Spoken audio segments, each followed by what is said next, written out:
Imagine being born and immediately labeled a traitor. In North Korea, this is a real possibility. Under a system of collective punishment, if a relative commits a crime against the state, 3 generations of their family can be imprisoned. It's one of many tools used by the Kim dynasty to maintain an iron grip since the country split after World War II.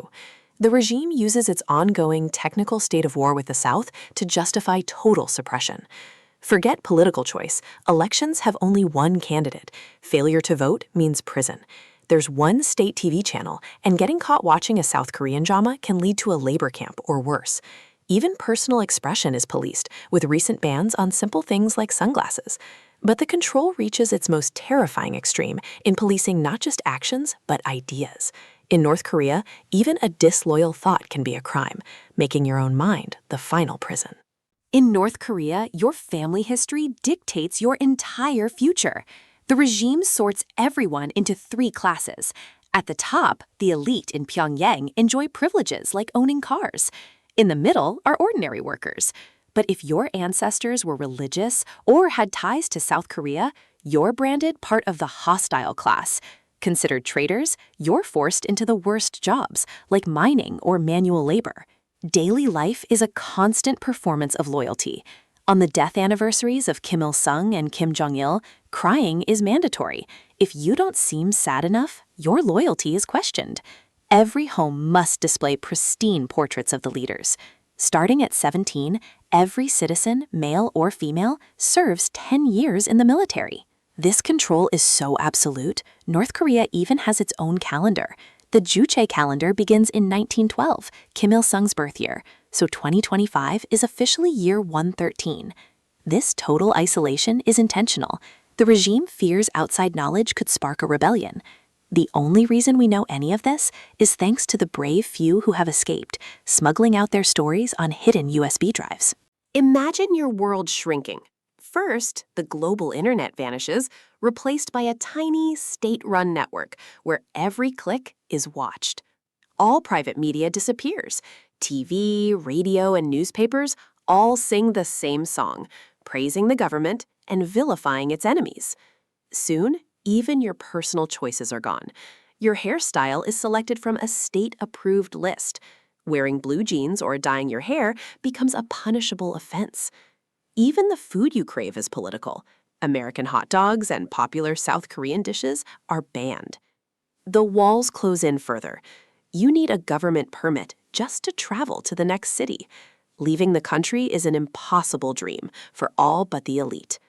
Everything, from your house to your thoughts, is expected to belong to the state. In North Korea, this isn't a dystopian novel. It's the tightly controlled reality for millions. In North Korea, it's not just committing a crime that can get you jailed. Merely thinking about one can land you in a labor camp. The state's control is absolute, extending even into your mind, enforced by a vast network of government spies. If you're caught speaking against the Kim dynasty, the punishment isn't just yours. Your entire family, for 3 generations, can be imprisoned. A newborn grandchild of a supposed traitor is branded a traitor at birth, a system designed to crush any future rebellion before it can even be conceived. This mental policing is constant. Every week, citizens must attend mandatory self-criticism sessions, publicly confessing mistakes, like not praising the leader enough or being impressed by something foreign. Then, your peers are forced to criticize you, reinforcing total compliance. Even voting is just a loyalty test. There's only one candidate. Not showing up is an act of treason. It's not an election, it's a performance of absolute control. Imagine having to memorize 10 ideological principles by heart, where every single point mentions the leader, Kim Il-sung. If you stumble while reciting them, you're branded a traitor. This is just the beginning of life under North Korea's total control.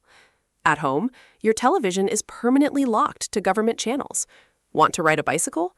You'll need to pass a test, get a license, and attach a number plate. Even your clothes are regulated.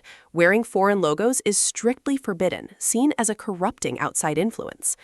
But the deepest layer of control is a system called songbun.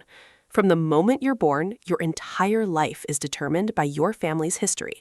Society is split into 3 classes: the loyal core, the uncertain wavering, and the distrusted hostile.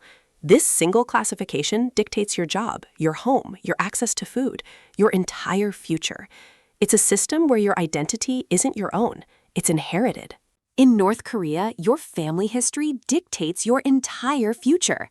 The regime sorts everyone into 3 classes. At the top, the elite in Pyongyang enjoy privileges like owning cars. In the middle are ordinary workers.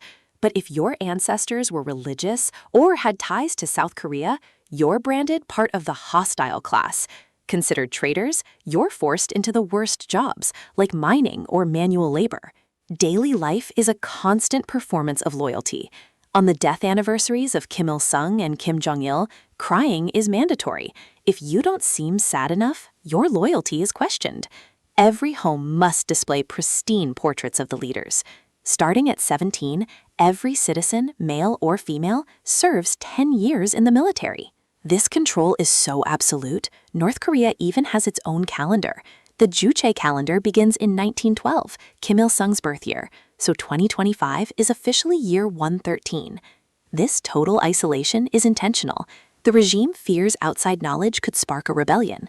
The only reason we know any of this is thanks to the brave few who have escaped, smuggling out their stories on hidden USB drives.